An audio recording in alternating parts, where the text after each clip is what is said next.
Welcome.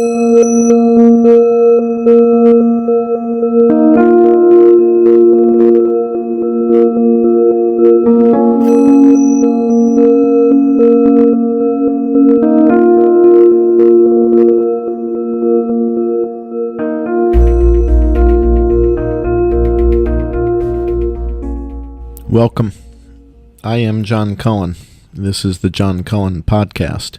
We're going to take a closer look today at one of the videos that we published a few months back called "Those Are Jets, Not Helicopters." And the reason we're going to do that is this video gets into detail about exactly what is in the sky the night of October 1st, 2017. So this podcast will be sort of a director's commentary. This video, "These Are Jet Aircraft, Not Helicopters," takes a really close look at what aircraft are in the sky. The venue for the Route 91 Festival is right next to McCarran Airport, and that's somewhat obvious. So jet aircraft are coming and going all night long. So here's a quick correction. There are 9 aircraft that depart McCarran from 9:59 until 10:15 that night. And these are those aircraft. One of them is missing, which is Virgin. I'll show you that in a second. So these are the aircraft that depart McCarran from 9:59 to 10:15, plus the Virgin VRD 1260. So that's a total of 9 aircraft. Right at the beginning of Tall Ace of Spades, there's an aircraft between Mandalay and Delano. And originally we thought this was a helicopter. Listen to the first 9 seconds. Listen to what you're hearing in the background. Originally, we thought we were hearing the sound of gunfire, and that this was the gunfire inside the hotel towards Campos or Shuck. Turns out that's not the case. It was 10 beats per second, so we thought we were hearing 10 round per second gunfire, but it turns out this is not gunfire. This sound is consistent, and we hear it again and again and again, and it continues on. So this is not gunfire inside the hotel. This is something else entirely. I want you guys to listen very closely to these first 9 seconds of Tall Ace of Spades and see if, with headphones, you can identify what you're hearing here.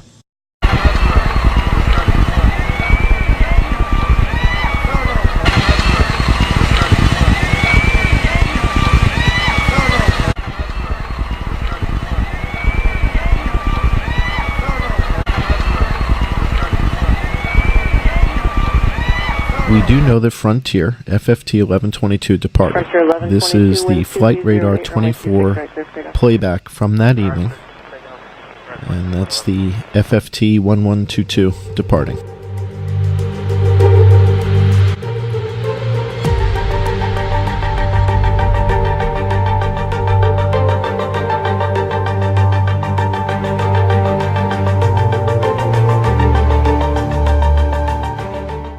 See some more lights flashing in between Mandalay and Delano. So the question is, what is that we're hearing in the first 9 seconds? And is that FFT 1122?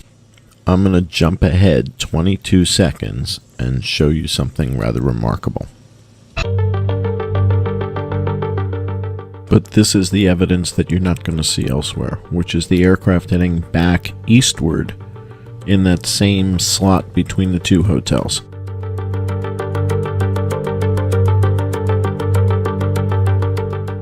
Watch closely. The original footage here, this is Tall Ace of Spades, first shots, rare. So if that was FFT 1122 taking off, who is this and what are they doing? Obviously, this is another aircraft. This is not the jet we saw departing 27 seconds ago. Can't be. So that can't be FFT 1122. I mean, planes don't make 180-degree turns after taking off, right? We just saw an aircraft in that airspace, and then we see an aircraft heading back eastbound. Now, this is very difficult to see. The original image is really tough. Let's zoom in on this and see. if we make it a little bit easier for you guys to see this. There we go. So I enhanced the contrast, brought up the white levels a little bit. So this aircraft is now heading eastbound. So that can't be a jet. The jets that were departing that night were all departing westbound. And we just saw an aircraft in this airspace heading the other way. So we believe this aircraft is a helicopter, and you now know why. When we check Flight Radar 24, we don't see anything there. The time frame is about 10:03 p.m. right between Delano and Mandalay, with a view of the concert. So this is approximately where we believe that helicopter was when it was filmed at 10:03 p.m.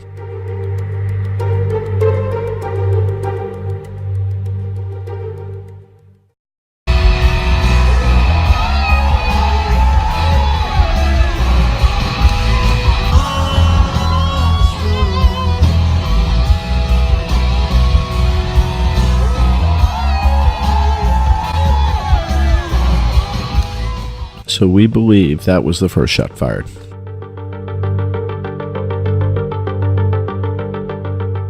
Nobody's reported on this other than us, by the way.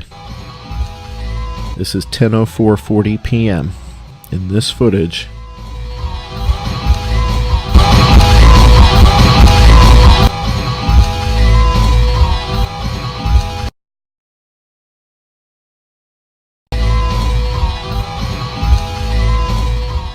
Now, this evidence is not conclusive. This is simply something that shouldn't be there. There's no explanation for it. But it's certainly earlier than any other shot that's been reported before. This is before 10:05. This is 10:04:40. That places the helicopter in this airspace. What I did was position the camera between Luxor and Delano. So this is approximately the view they have from the helicopter when that shot takes place. So then we see this aircraft. We thought it was a helicopter in the first videos that we did back in October 2017. We now realize this is Frontier FFT 1116. So this is a jet taking off, and in our first videos this was what we call a false positive. We identified it as a helicopter, but it wasn't, it was a jet.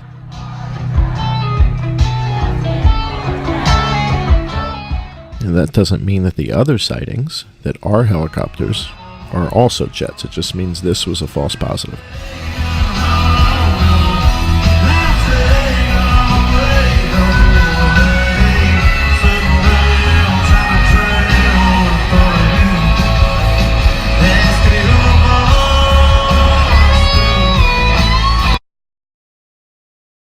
So we now see it continuing on its trajectory. It's visible between the two hotels.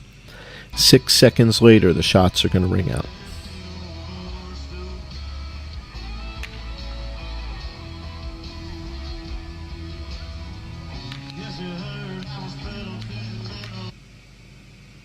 All right, so that's 10:05 and 24 seconds. And this is synchronized to the LVMPD body cams.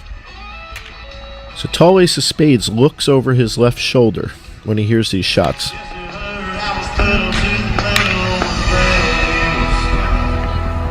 Now, as the song ends, listen very carefully in between the songs and listen to what you hear in the background.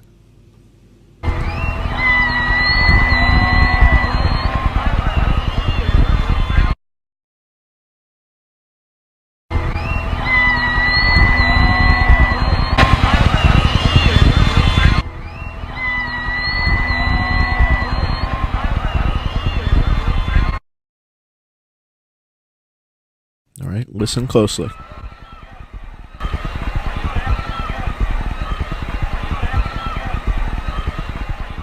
And we see this aircraft. Why did Tall Ace of Spades turn and look over his left shoulder, do a double take? Why is the sound of these three shots only clear on his recording? The recordings that were made on the other side of the venue closer to Mandalay We barely hear these 3 shots, and I don't understand why that is. Unless, of course, the audio difference between Tall Ace of Spades and the Tonelli footage, which was recorded on the other side of the venue much closer to Mandalay Bay and the Luxor, is dramatic. The Tonelli footage picks up the automatic gunfire. The first, I think it's 5 or 6 rounds that are fired that are automatic. The 3 rounds that we hear fired from Tall Ace of Spades, which sound like a high-powered rifle, are not quite that audible on the Tonelli footage. And the automatic rifle fire that we hear so clearly on the Tonelli footage is barely audible on the Tall Ace of Spades. The only way to explain that is if the gunfire is coming from 2 different locations. It wouldn't make any sense otherwise. If all this gunfire was coming from 30-135, it would be equally easy to hear or difficult to hear all of the gunfire.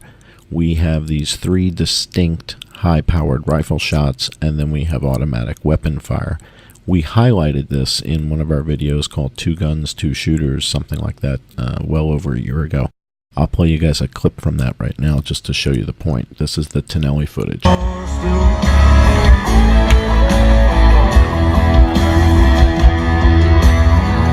Yes, you heard I was put onto the metal wheels. The point of juxtaposing the Tonelli footage on top of the Tall Ace of Spades is we're hearing something completely different on the other side of the venue than we are on the Tall Ace of Spades microphone.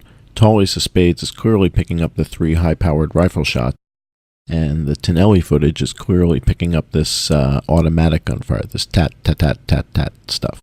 So very, very different. The only explanation for that is 2 shooters, 2 locations.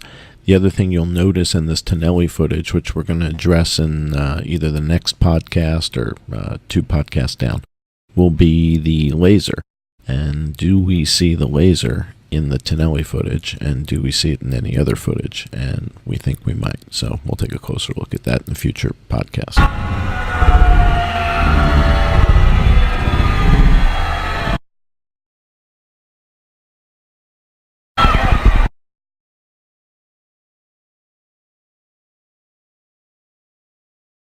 So clearly this is an aircraft, but we just saw FFT 1116 departing, so this can't be that aircraft. It's 10:05:30 p.m., and WestJet WJA 1791 isn't airborne yet. Sundance has already landed.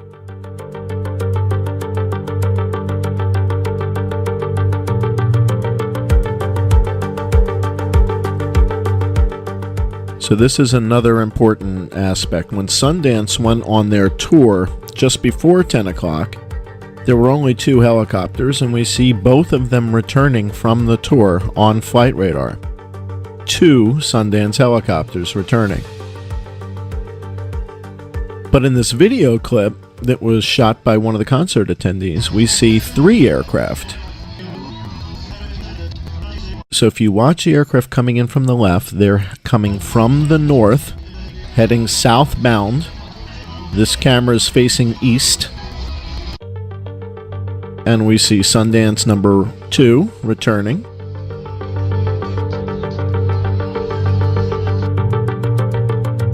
But then we have a 3rd aircraft.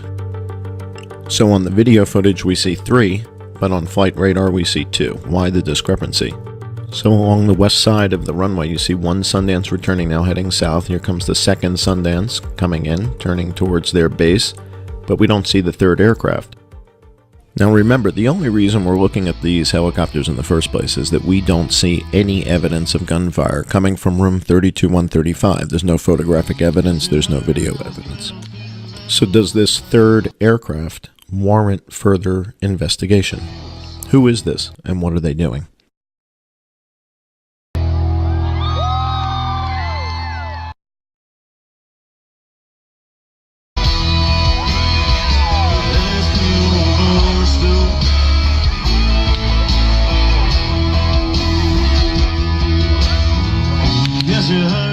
If we go to the map and we look at where is this dot of light, where do we see this aircraft?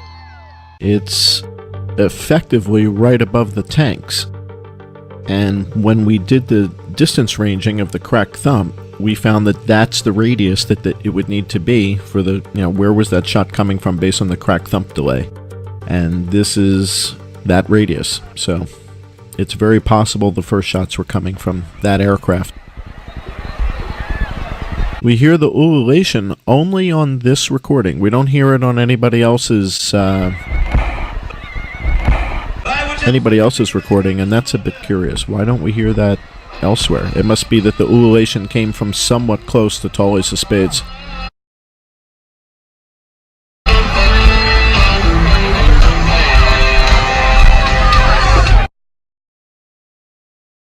And then we have the first extended burst of gunfire.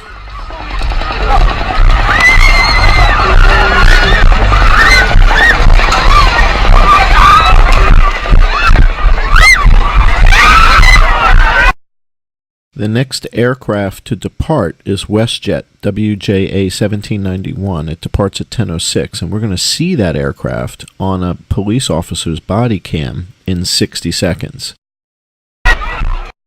So that begs the question, what's this that we're seeing here? So either this is WestJet WJA 1791, or the aircraft we see 60 seconds later is, but they both can't be the same departing flight. Right now it is 10:06 p.m. in this video. Stay down. Stay down, stay down. Everybody stay down. And then in this police officer's body cam, we're going to corroborate this aircraft sighting.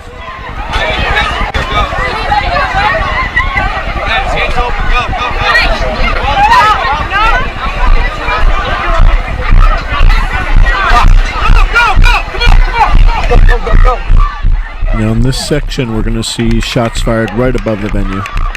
These helicopters are north of the venue,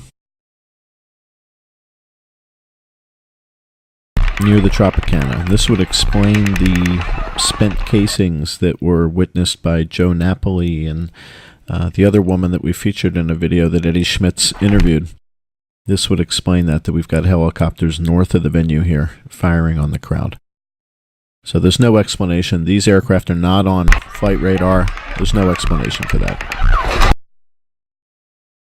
So there's nothing on flight radar. Nothing in this airspace on flight radar at this moment.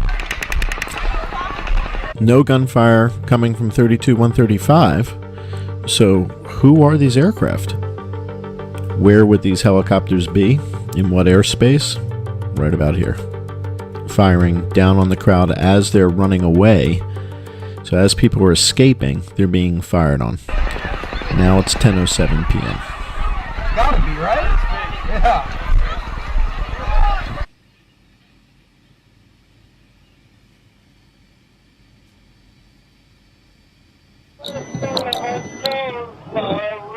Is this WJA on departure? They had a 10:06 departure time. It's now 10:07. Now, if that's not WJA, and they already departed, then who is this? So one of them is WJA, and one of them is not.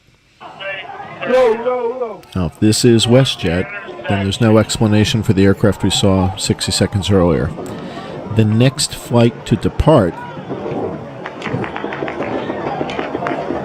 is NKS 805, and that departs at 10:08. It's not yet 10:08, so we know it's not that. We believe this is a jet, not a helicopter, and that the earlier aircraft that we saw was the helicopter. We believe this is the WJA flight. So what we're seeing here on the body cam, that's the WestJet flight. And the reason is the trajectory and the nav lights are a little bit more visible. The trajectory is even. 720, if we need to evacuate the east side. Come on, come on. Go, go. Come on. Everybody out this way. 361 CP, do we want everyone Come on. to switch over to convention? No, out. Go, come on. So if that was WJA 1791, the next flight to depart is NKS 805, and that departs at 10:08 p.m. Come on. We just saw the SUV get shot.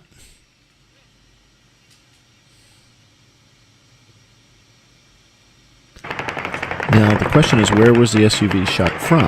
And just moments earlier, we saw the helicopters north of the venue firing down on the crowd. There's a wall to the left here between the sidewalk and the venue that's, meter and a half high. So in order to hit the SUV down low, the shooter would need to be up high. So this is consistent with the shooters being in helicopters and the helicopters being over the crowd.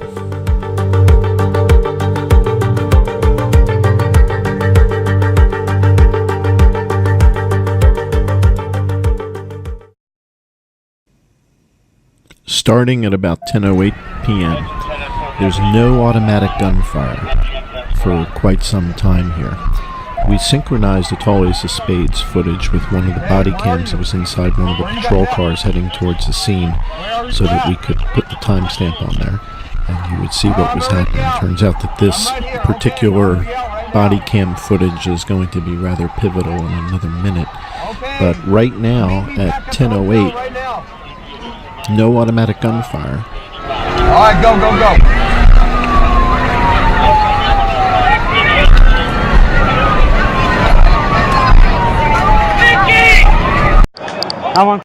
At 10:08:42, we switch over to this officer's body cam because he picks up another aircraft. So it's 10:08:42 p.m. That aircraft that we see heading westbound, that's a jet. That's not a helicopter. That's NKS 805. It departed at 10:08 p.m. So that's a jet. We pick that up on the body cam. But we also pick up a shot fired from room 32134. That's rather pivotal. And you see how he's pointing right at where room 32134 is? He just has the elevation wrong a little bit, but he's pointing directly at the room. So we see the muzzle blast. We hear the shot. The officer points directly in that direction. Stay on this side. We need cover. We have evidence of shots fired from 32134. We hear another shot fired from the room. We don't see it, but we hear it. I want to take a moment to focus on the video in the lower right-hand corner. This is the body cam footage from release number 8, camera number 64. This is really pivotal in that this is the footage that we see the aircraft heading eastbound over the Mandalay Bay, and this is corroborated with a whole bunch of other footage. So this is taking place at 10:08, just about 10:09 right now, and this is the key footage. This is Las Vegas Metro Police Department body cam footage showing aircraft over the Mandalay heading eastbound, and again, there's nothing on flight radar. Sundance has already landed, and Maverick hasn't started to even turn on their transponders yet, so there's no aircraft in the vicinity. And yet when we look to the left of the rearview mirror, we see an aircraft in the sky heading eastbound. Looks like they're heading kind of northeast over the venue. They've crossed over Las Vegas Boulevard right about now.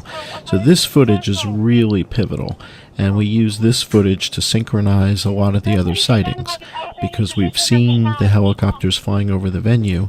The question is, well, where did they come from? We just saw the helicopters flying eastbound over Mandalay. So is this the helicopter that Corey Langdon was hearing? Quite possibly. Control, be advised, shots are coming from Shotgun. Gate 7. Shots are coming from Gate 7. So here's a perfect example. We're synchronizing that same footage with the patrol officer who's running towards Mandalay. That we see the body cam inside the patrol car showing the aircraft over the venue. This officer captures it on his body-worn camera. And so this corroborates that aircraft heading eastbound over Mandalay from another vantage point. So it's not a speck on the windshield. I might even go as far as to say that this particular footage right here, along with the body cam footage from inside that patrol car, this corroborated sighting, this is the most damning evidence of all that this was an aerial attack.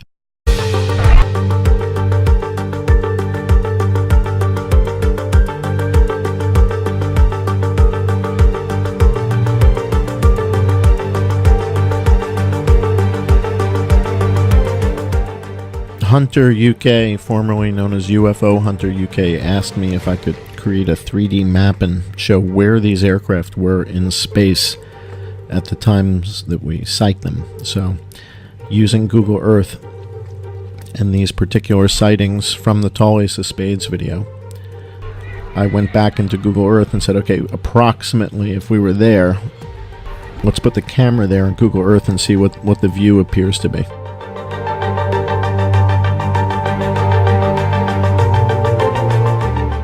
So this is approximately where that aircraft would be in space.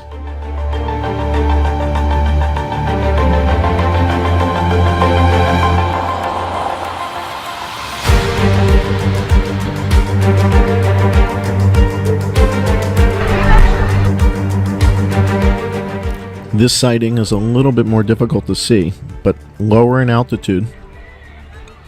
This is still north of the Luxor. So what makes these sightings so pivotal is that there's no aircraft north of the Luxor on the west side on Flight Radar 24. Absolutely nothing. So who are these aircraft? If there's nothing on Flight Radar, this is not jets arriving, this is not jets departing. They're heading southbound behind the Luxor, which is the route that's typically taken by a tour group, but there's no tours out right now. Sundance has landed, Maverick has yet to depart. So who is flying behind the Luxor during the gunfire? That's the big question. And since nobody has been able to identify these aircraft in a year and a half, I think it's safe to say that they're suspicious, and that the likelihood that this is where the shooters are is rather high, given that there's no evidence of gunfire coming from 32-135.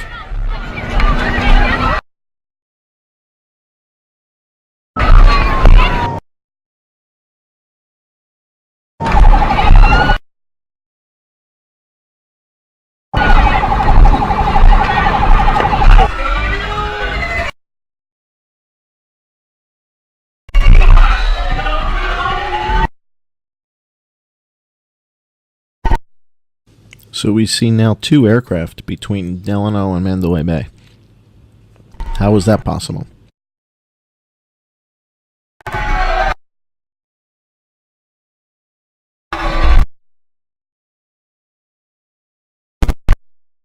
That's two. So two aircraft between the two buildings. Even if one of them is a jet taking off, what's the other one? It's unidentified. For a year and a half. Nobody can pinpoint it. And now we see the aircraft heading up and above the Mandalay Bay. This is the one that was spotted from the police body cam inside the cruiser and from the cop running southbound on Las Vegas Boulevard.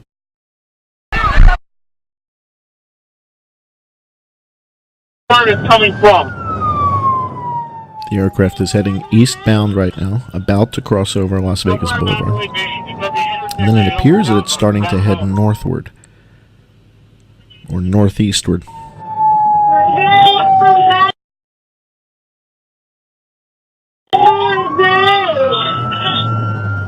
And finally, I want you to listen very carefully.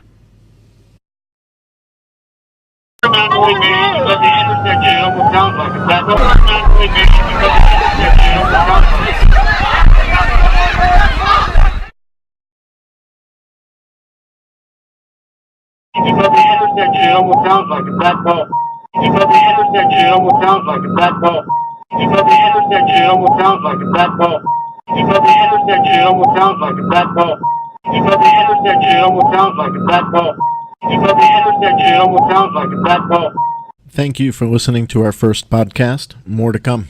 Stay tuned.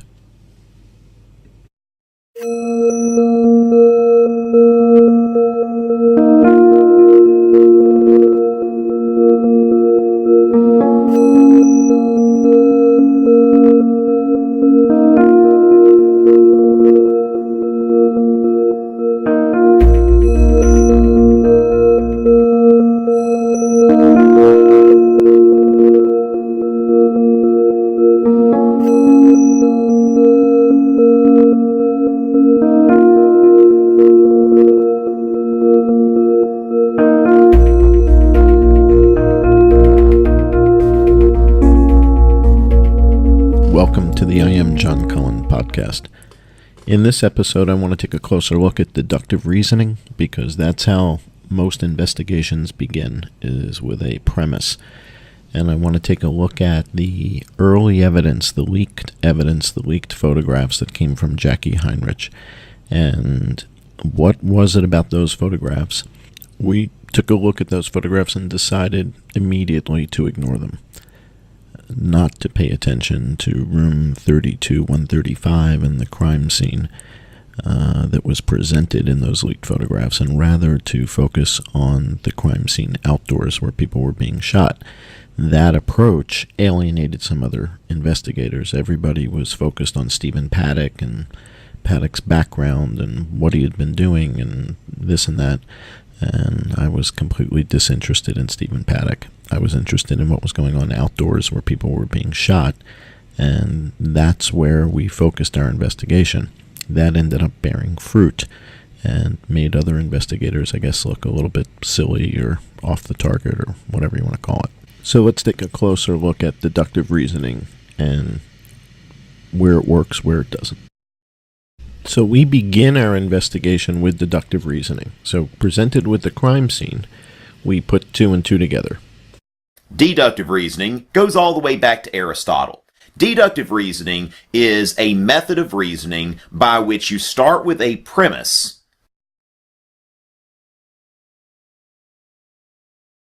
and you go to another premise, and these premises lead you to a conclusion, all right? And if you've done this right and logically and all that, then you have arrived at something that is certain. A certain conclusion, meaning not just a certain conclusion, but a conclusion that we can be certain of.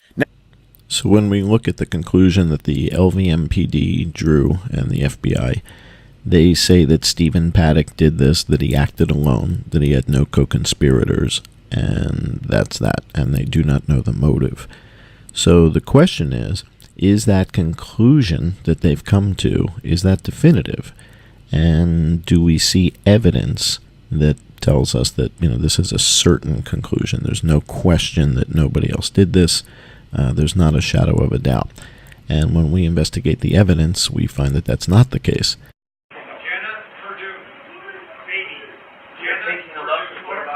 Have a broken window. No, there's several rooms in here for you.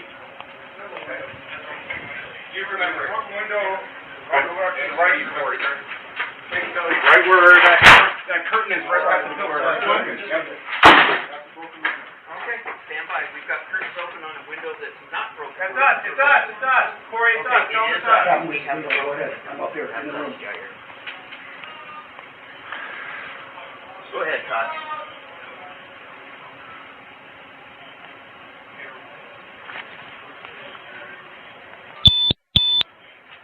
Copy that. Already done. It's right here. And that there's not really evidence that Stephen Paddock killed 58 people. So what would it look like if there was evidence that Stephen Paddock killed 58 people from that room and had no other accomplices? Well, we wouldn't have evidence of helicopters flying around the venue on video camera. We wouldn't have witnesses saying that they believe that helicopters were shooting at them. And what we would have is ballistic evidence of the bullets that were recovered from the gunshot victims that were killed and the gunshot victims that survived. We would have ballistic testing evidence linking those bullets to the weapons in the room. We don't have any of that either. So with no evidence that links the weapons in the room to the victims, and no gunshot residue on the autopsy of Stephen Paddock, there's really no evidence that those weapons or that particular person, Stephen Paddock, fired those weapons.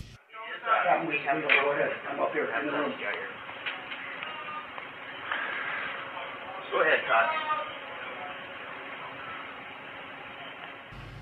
That requires a new approach, and the new approach we used is called inductive reasoning.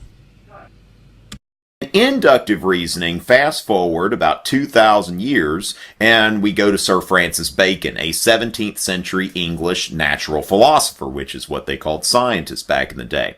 And inductive reasoning, instead of starting with a general premise, moving on to a particular premise, and then getting to an answer that way, Sir Francis Bacon said that the way we arrive at truth is to make repeated observations. And this is exactly what we did. By ignoring Paddock and ignoring room 32135, we were able to focus on the video footage of the event as it transpired outdoors. As the body camera footage came out, we scoured that footage. And of course, the evidence was corroborated, because when you have something that's actually happening in multiple cameras, you're going to pick it up with multiple cameras. So the more body cam footage that came out, the more corroboration we had that this was in fact an aerial attack. But the idea is we just kept looking at evidence and looking at evidence and looking at evidence. And the evidence created the hypothesis. And then out of those repeated observations, we generalize these repeatedly observed phenomena. So we went looking for these repeatedly observed phenomenon. What that means is we're seeing the same thing on multiple cameras. Early on in the investigation, we only had a handful of videos. We had Tall Ace of Spades, Raymond Page, the Dan Bilzerian footage, and one body cam from the LVMPD. And even with just a handful of videos, we repeatedly saw the same phenomenon. We saw aircraft where there shouldn't be aircraft, heading the wrong direction, flying the wrong way, and nothing on flight radar. So repeatedly observed phenomenon on multiple videos, even at the beginning, was letting us know that we were onto something. This clip is from the first LVMPD body cam that was released. So this aircraft we see on this police body cam heading over the corner of Mandalay Bay, and no commercial traffic either departing or arriving at McCarran is heading in this direction. All the air traffic is heading westbound, not eastbound. This aircraft is heading the wrong way. We know that Sundance has landed already, and we know that Maverick has yet to take off. The police haven't arrived. So who is this, and what are they doing? We took the footage that was available, the Tall Ace of Spades, Dan Bilzerian, Raymond Page, and we synchronized them. And this allowed us to see, again, the same phenomenon on multiple videos. But then something remarkable happened. The Las Vegas Metro Police Department started releasing more body cams. And the more body cams they released, the more we were able to corroborate what we were saying. This repeatedly observed phenomenon was now visible on multiple body cams. And out of those repeated observations, we generalize these repeatedly observed phenomena into a probable conclusion. So by definition, this is repeatedly observed phenomenon. We're seeing the same aircraft in the same location on multiple body cams that are official. This is official LVMPD evidence. Somewhere down the way, because the intersection, it almost sounds like a black ball. So if we only saw this aircraft on one body cam, it would be an anomaly. But we see this aircraft on multiple body cams at the same moment. We see it on LVMPD body cams, and we're also going to see it on the Tall Ace of Spades footage. So this is a repeatedly observed phenomenon.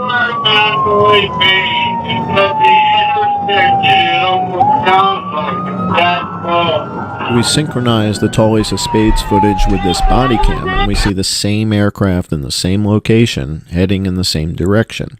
And these are synchronized. So this is repeatedly observed phenomenon. So the question we've been asking is, who is this? And what are they doing? And does this not warrant further investigation into these aircraft? Nobody's been able to give us an answer. No one knows who this is. No one knows what they're doing. And so we surmise this must be the shooters. You're going to see the aircraft up high, but now we're going to see a jet airplane down low. So we've got a jet airplane taking off and a helicopter up high.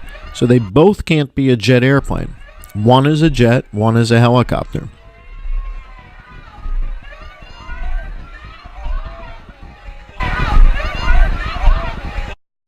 So why is this relevant? Why is this important?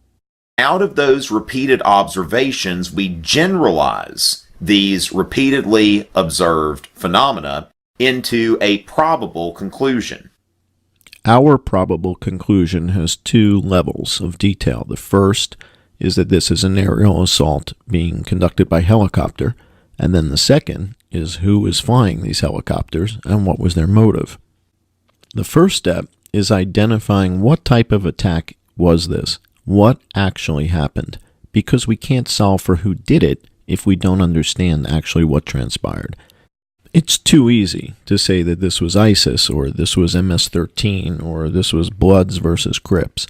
Once we realize it's an aerial assault being carried out by helicopter, the list gets very, very short as to who could perpetrate this. ISIS can't fly.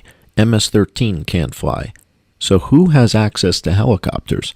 In the days after the attack, there was no news that a venue like Gunship Helicopters Las Vegas, no one was overrun, nobody stole helicopters, there were no burned out helicopters that were found in the desert, nothing was missing. If there's no helicopters missing, who has access to helicopters that could come in, perpetrate this crime, and then disappear without anybody reporting helicopters being missing? Who has access to 3 helicopters? Once we realize this is an aerial assault that's being carried out by helicopters, by 3 helicopters, it narrows down the list of potential perpetrators rather dramatically. Who would have access to helicopters in the vicinity? Who would do something like this and kill people in cold blood? Is there a group of people that are known for this level of ruthlessness? And so with deductive reasoning, conclusions are drawn from premises. You start with premises. Top-down logic again. Now, as far as these premises, the most classic example of a premise is when Aristotle says, first of all men are mortal. We start with a general premise. And then we look at a specific situation. Socrates is a man. Therefore, Socrates is mortal. Going from general to specific. So if we go general to specific using Paddock is dead on the floor. There's guns and ammo everywhere. Paddock is the shooter, right? That would be your conclusion. So as far as inductive reasoning, we draw conclusions from observations. So we start with observations. This is what we call in science and philosophy empiricism, which is a big deal during the scientific revolution and the Enlightenment. And this is really about connecting the dots. And the more data we have, the greater the probability of the conclusion being true. So before we had the body cam footage, we were working primarily off of the Tall Ace of Spades footage and the Raymond Page footage and the Corey Langdon footage from the taxi cab. Those are really the 3 pivotal pieces of footage, and then we had the Dan Bilzerian footage. All these different clips start to corroborate. We see the aircraft behind the Luxor. We see the aircraft heading east, then northeast, over Las Vegas Boulevard, coming from behind the Mandalay. And it becomes more and more corroborated. So we have more dots. We're connecting more dots. Example, if we were to look at these 3 dots, what do you see? Dramatic pause. Did you see a triangle? Well, it could be a triangle, but then again, it could also be a circle. See? 3 points on a circle, 3 points on a triangle. Don't you feel stupid now if you saw the triangle? Well, actually, the thing is, though, we don't know what it is. It could be a triangle. So the thing is, when we get more data, then this is looking more like a triangle. Then again, it could be something else. But we see that, okay, triangle fits here, and a circle does not fit here. So we know that that is not a circle. So the more data, the closer we are to certainty. And again, that's really the key point, the closer we are to certainty. So with all these body cam releases that we've had, now we see these aircraft on multiple body cams from multiple angles. It's been corroborated, and the LVMPD and the FBI have swept this under the rug, and the public believes that Stephen Paddock acted alone. And the truth is that it's quite possible that Stephen Paddock didn't shoot anybody. Now, keep in mind that certainty is not even the goal of inductive reasoning, because while deductive reasoning aims to arrive at certainty, inductive reasoning is only a function of probability and saying that we can infer that this is true, that there is a high probability that this is true, not that we can ever be 100% certain of anything, because science changes. It evolves over time. We don't base our physics on Aristotle anymore. So this diagram is key. The repeated process of making observations, coming up with questions, coming up with a hypothesis, trying to test that hypothesis, and then looking at more evidence and constantly refining the hypothesis. That's exactly what we've done. So when it comes down to it, the scientific method is a repeated process of induction and deduction. It's not that one of these reasoning forms is better than the other. They're different. Thank you for watching and listening to this podcast, and thank you for your patronage here at patreon.com. I am John Cullen.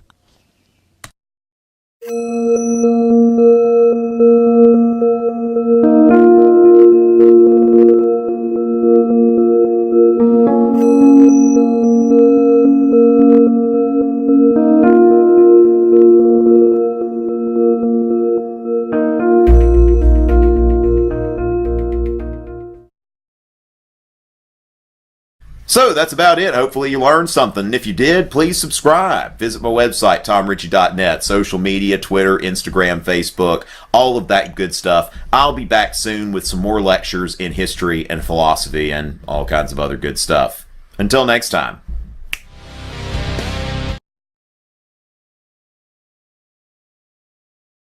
The same type of operation that we saw during 9/11. We're seeing some anomalies in the flight data, in the radar data.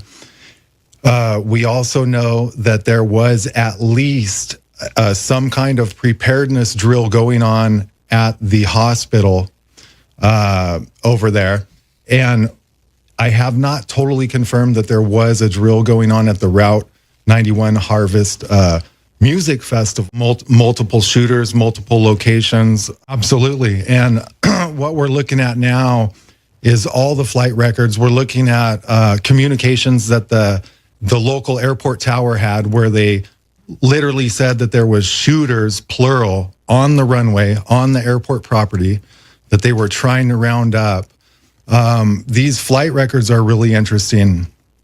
If you can scroll down, if you can look at all these videos, if you people out there looking into these videos, you're noticing things, you're seeing things. If you really take a look at these flight records, they're really revealing. Between 9:40 and 9:41 p.m. that night, October 1st, 3 Airbus EC-130 helicopters, they're owned by Mustang Leasing LLC. Now, I'm not saying anyone's involved in anything. I'm just reporting on what happened. They took off from their location at 6075 South Las Vegas Boulevard, which is also a Maverick Helicopters location. Mustang Helicopters, Mustang Leasing, Maverick Helicopters, Maverick Aviation Group, they're all connected. This company owns about 47 of these EcoStar E-130 aircraft. About 20 of them are in Vegas. They run tours around. So it's important. These helicopters took off at 9:40. They headed north. They looped around. There was a group of 3 of them. They cost $3.2 million each. They employ quiet technology on their tail rotor.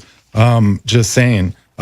They coincidentally, they came into a hover just over by the Mandalay about 9:50 p.m. Okay, that's 15 minutes before the shooting. Now, where they went into a hover at is exactly, if you were at the Route 91 venue and you were looking over toward the Mandalay Bay, toward the Delano Towers, and you were looking in between those towers, you would see these helicopters literally came to a hover at 10 till the hour, right in that sliver, and then their transponders went dark.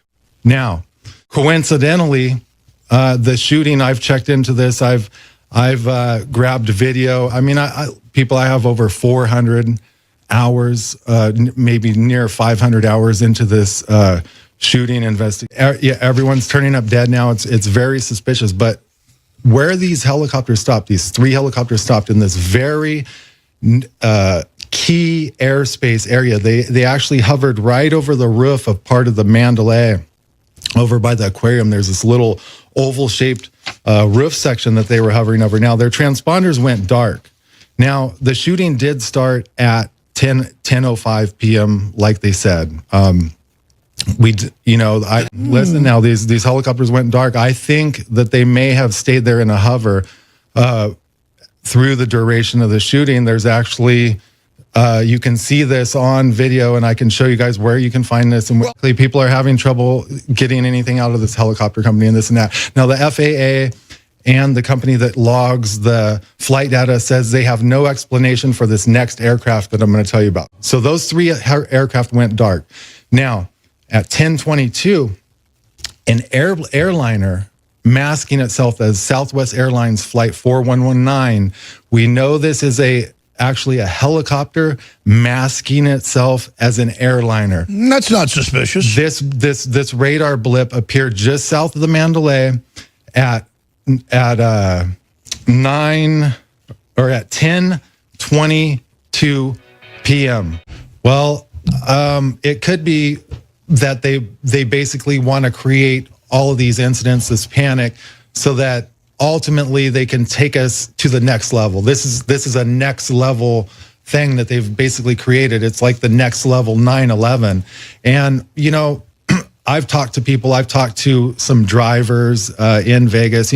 One came forward and said he knows for a fact that the FBI made 30 reservations at Blue Green Club 36, which is over by the Mandalay, on the Thursday prior to the shooting. The same amount of people also came in after the shooting on that Tuesday. So it looks like it could have been. And more often than not, we see the FBI always in on these things where, they're supposedly tracking these criminals, but somehow they let something happen. They don't ever stop. I found some of these anomalies in the Vegas shooting right during those same minutes. There's some very suspicious activity in these flight records. And, I almost didn't want to believe it. I had to go and check them 10, 20 times because it's the same footprint every time. There's too many elements. There's too much to it. And there was too much going on at once that made it really a bizarre event. Well, yeah, we know they're all into all sorts of rituals, the occult. That people have found some interesting symbolism on the Route 91 Harvest Music Festival website ahead of time. So people running around saying, "Get out of here! You're dead in 45 minutes." That's been confirmed. Yeah. The feds took hundreds and hundreds of cell phones and deleted what was on them. Not to mention, why wouldn't you want evidence to find out who did it?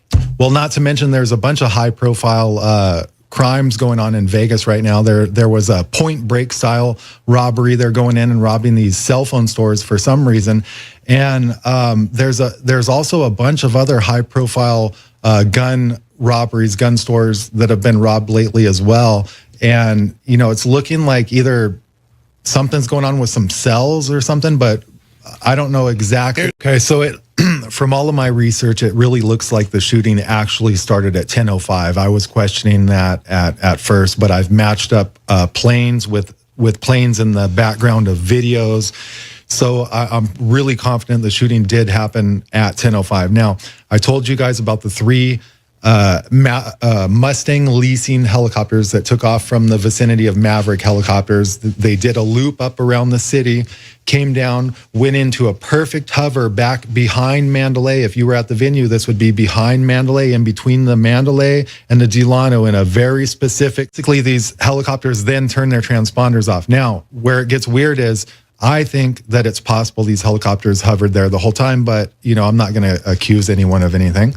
Their transponders went dark, but after the shooting occurred, and just at about 10:22, a blip comes up on the radar just south of the Mandalay. It's disguising itself. It is projecting. It's transponding a call sign for Southwest Airlines Flight 4119. It's virtually impossible. It's absolutely impossible because this craft specifically slows down to nearly a stop, makes an abrupt course change to the north, where it slowly inches itself forward until it comes into an exact hover exactly over the southwest rooftop of the Delano Hotel. Oh, they hover already? Why are these people running back?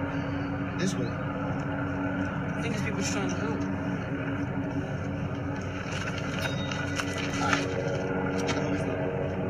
Damn, look at that shit. They got the helicopter right in front of that bitch. Huh? Look, the helicopter right in front of them.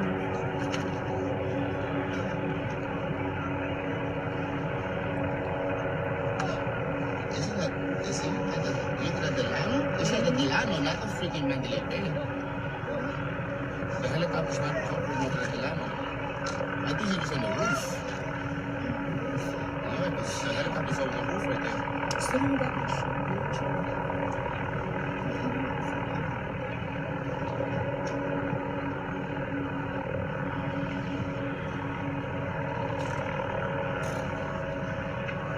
Shit, sit on the feet. Yeah, look, he's hovering over the Delano. It's not the Mandalay Bay, it's that motherfucker right there.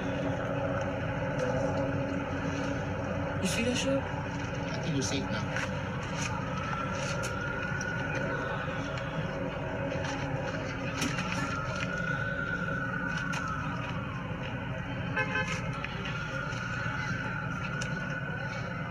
Dude, don't let your phone down.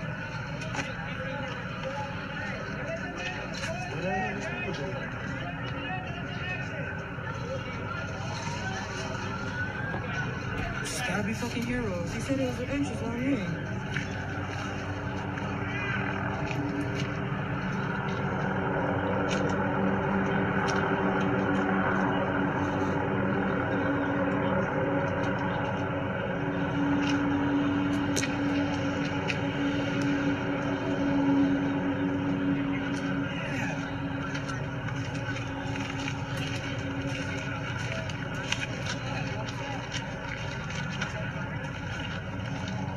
I'm just trying to get the fuck over here.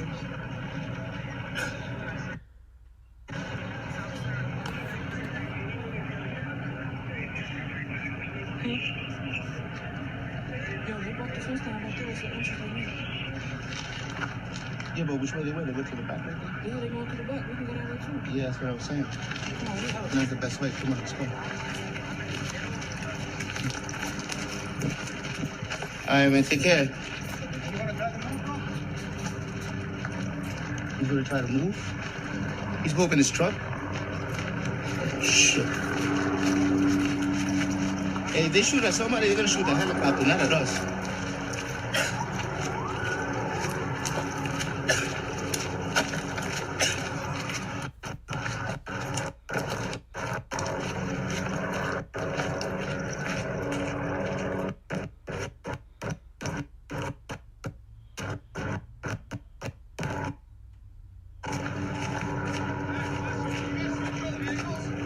Huh? Have you guys searched the vehicles? No. Anyone want to help me search the vehicles?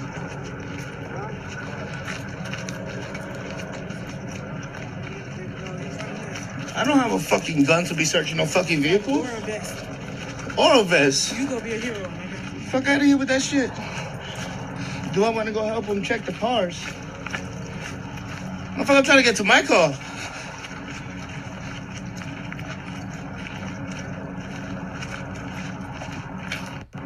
Shit.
We also know there was a guy on top of the Mandalay Bay's roof. He was supposedly a photographer. He was supposedly filming time lapse. He had earbuds. He was wearing earbuds. So security came up there.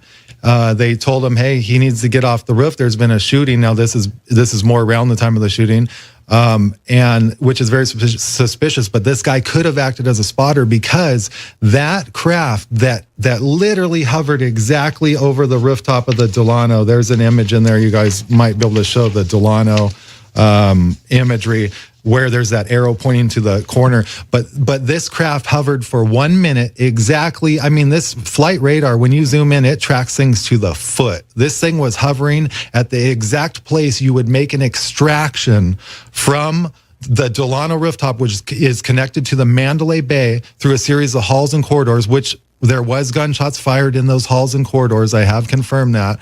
So this aircraft, for 1 minute, it is hovering over that exact section of the rooftop in a tight hover. They tried to mask it, but it didn't work. So they mask themselves as an airline. Now what happens is that transponder goes dark.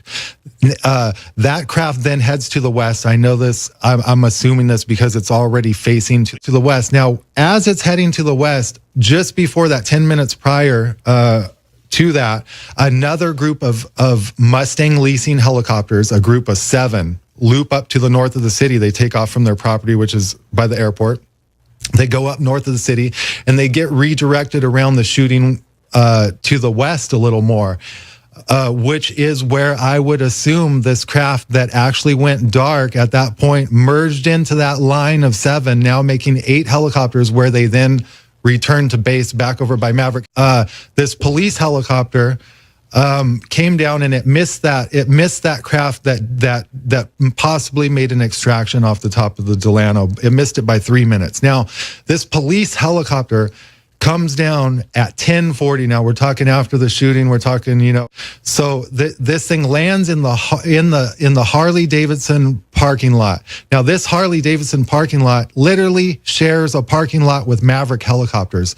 I have video footage with a timestamp of armed mercenaries, literally with light machine guns, M249 saws, loading up. There's a 15-second clip of video, and basically they loaded up into this police helicopter, militarized elements. This is at 10:40 now. But this helicopter goes up at that exact moment. It heads up toward the New York, and all of that, and it ends up there at around 11:16, which coincidentally in that time frame, 11:16 to 11:18 p.m. is when they start reporting bullets coming through glass at the Bellagio. Chance that this police helicopter loads up mercenaries armed with M249 saw weapons into their helicopter, and they're doing this in the Mustang Leasing LLC Maverick Helicopters parking lot, where 3 of these helicopters had already hovered over the roof of the Mandalay right before the shooting.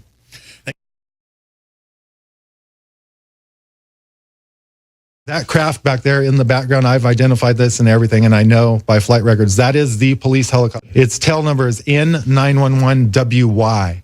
These mercenaries are loading up. This is at 10:40 p.m., where they then fly around the city a little bit, but then they head up to the vicinity of the New York area over there, and they're in the area when they start getting reports of gunfire. The sheriff knows that. He's obviously, and the FBI guy is standing right over his shoulder. Sliver of airspace between the Delano and the Mandalay, back behind there. If you're standing at the venue, go to Intel Hub and you go in the article that talks about this transponder theory and everything, and you go in there and you find that video at 6 minutes and 47 seconds to 7 minutes in the video. If you have a big screen on your computer, you put it on full screen, you will see what appears to be muzzle flashes coming from the. I've taken the aircraft data, all the flight records, and I have looked in there. It's supposed to be nothing in that airspace back there at that time,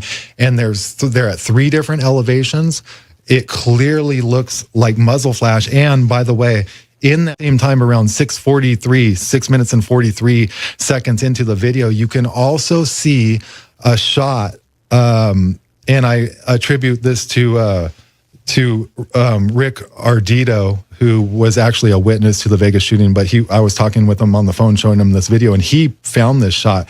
We actually have identified a shot coming out of the room adjacent to Paddock's room, which is 32-134. It is an actual muzzle flash. So at first I was skeptical that they even fired out of there. I'm one of these guys that doesn't believe the official story, and I went ahead and checked all my own data and everything. But now we have some sufficient evidence that gunfire was coming out of this suite adjacent to Paddock's. However, after doing over 500 hours of research now into this matter, I still have yet to identify a muzzle flash coming from Paddock's room, 32-135. I still have not seen that. Now, the fact that it looks like the FBI was in the vicinity of Mandalay Bay ahead of time. You can see the shots. Top it off, they had a sharpshooting event in town. All the best snipers in the world were in town days before. One of these guys, he's a sharpshooter. He got arrested for a bomb threat on October 5th, just days after the thing. He actually threatened that he was going to blow up something just like the Route 91 venue. He was taken into police custody. He was from Georgia. They also found a guy with fully automatic weaponry that was milled and basically designed at his own hands. This guy was arrested in Tennessee one day after the shoot. There's two possibilities in my mind, Alex, after reviewing all the data. But strangely enough, after I go through all this, I don't see ISIS going around hanging from the rafters, screaming to high heaven that they've committed this terror act. I don't see when the sheriff comes and he says, look, we're not going to talk about this anymore.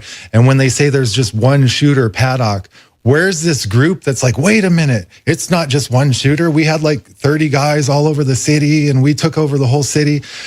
Look, after you review this for a long time, you realize that this element that did this was a high profile, paramilitarized criminal element that possibly capitalized on a capstone event or the knowledge of some type of capstone event or drill that was going on, or they possibly took that hot. But it doesn't necessarily mean that that's an element within the government. They just might have knowledge of how the government operates. They might be connected, they might be within it, but it almost feels to me like a criminal element. Yeah, you want my best guess. I think that there was an incursion into the Mandalay. I think they put 2 snipers on the roof. I think that helicopters hovered in position. I think there was firing from helicopters. There was also firing from sniper positions. I don't discount that there was people around town in other positions as well. Hooters and whatnot. Looks like they sent a team into Mandalay from my intel, which eventually was extracted off of the rooftop of the Delano. Now, yeah, you could go and you could shoot up this venue and you could get extracted, but something makes me feel like there's some Ocean's 11 action going on here. It's a little... There's a little more to it. These elements probably did have really good knowledge of how the SWAT teams were going to operate. They dispatched. He could have even been on the planning phase of it. He could know some of these 30 strike teams that night in Vegas. Literally, they showed up at pretty much every casino. If you were going to do a hit on a casino, and I'm just throwing this out there. Everyone knows there's no way to do this. Everyone knows it would have to be the most brazen thing. So what would you have to do to pull that off? You would have to apply fire in the direction that people would try to come in and storm the casino to get the perpetrators. You would have to lay down heavy fire, which is what they did.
The SAW, or the M249 as it's known, is the Squad Automatic Weapon, SAW.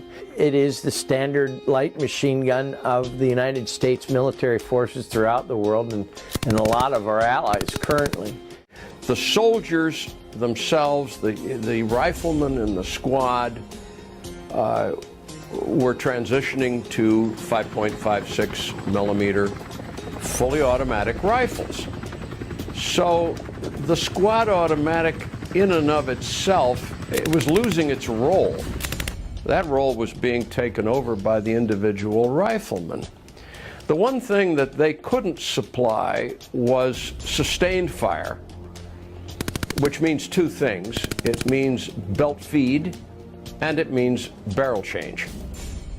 The United States military needed to transition to a heavier bullet that was enhanced in its penetrating capability, which is why the American military transitions away from the old 55 grain full metal jacket to the heavier green tipped 62 grain full metal jacket. And once we have made that transition, then we can look into adopting the Verrier designed Mini-Me or miniature machine gun in the form of the FN M249.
That within a 20-minute, because the only way those police could enter the Mandalay Bay, they came in, the police came in the front door, but it took them some time. By then they were already long gone.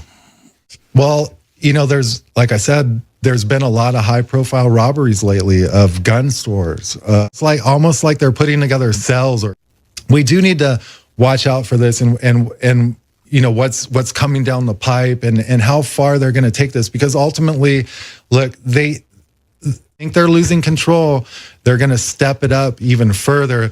They're going to apply more force. They're going to apply more pressure. And it looks like that's what we're seeing.